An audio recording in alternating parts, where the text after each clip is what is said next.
How's it going, everyone? Milwaukee coming back at you once again.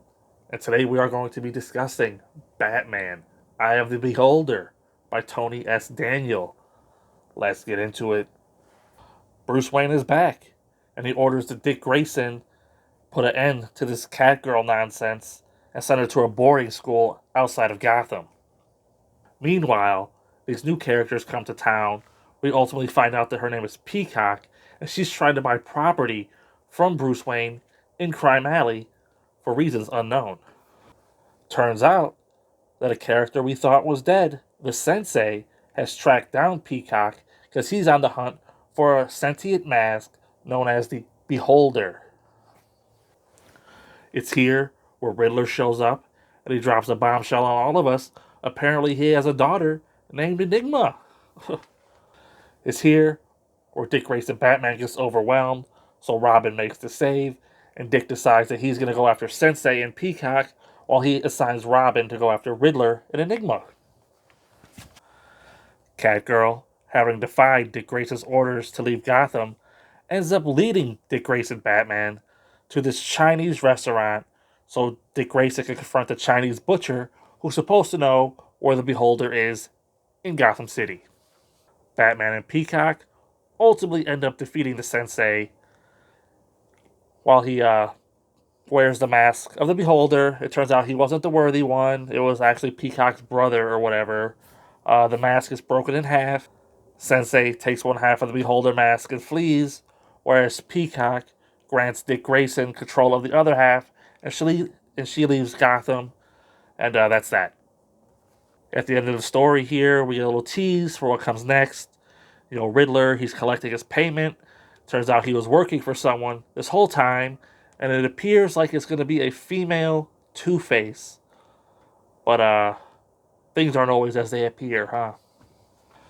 It turns out that female Two-Face fake-out was actually a character named Gilda from Batman The Long Halloween, who used to be Harvey Dent's girlfriend. After Harvey Dent got all two-faced up, she fled, and it's revealed here that she's been shacking up with Mario Falcone while he was recovering in Chicago. But now that the Falcones are back in Gotham, she wants to, come be with her man, Mario, but she's afraid of Two-Face. So this whole second story in this trade, Pieces, is all about trying to take out Two-Face so Gilda can walk the streets safe. Not very exciting stuff. Although, at the end of the story, it is revealed that Catgirl decides she's going to take Bruce Wayne up on his offer as she leaves Gotham to go to that boarding school. Two-Face, I guess, defeats Mario Falcone, and he and Gilda, they disappear from the scene.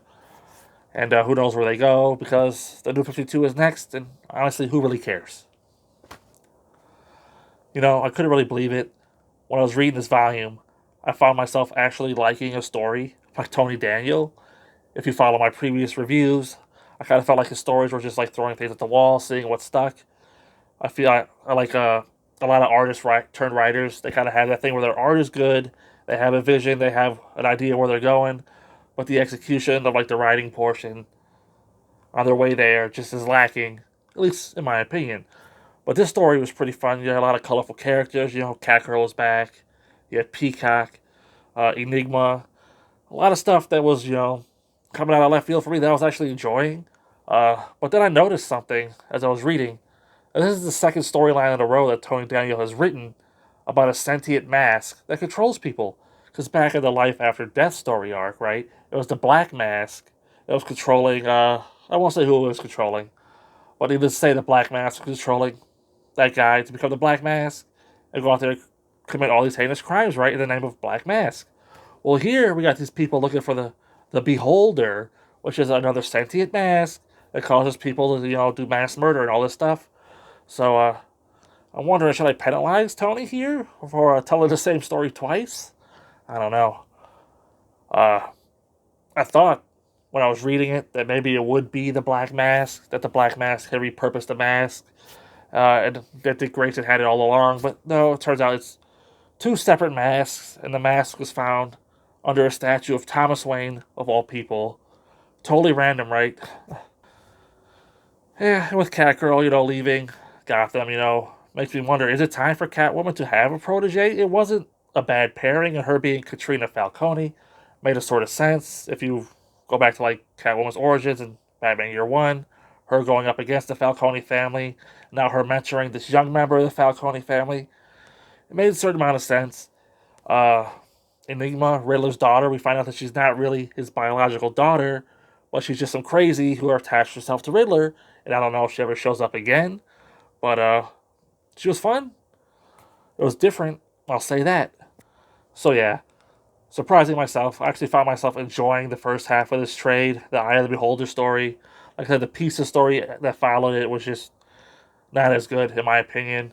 So I'm gonna go ahead overall give this volume Batman Eye of the Beholder 3 out of 5.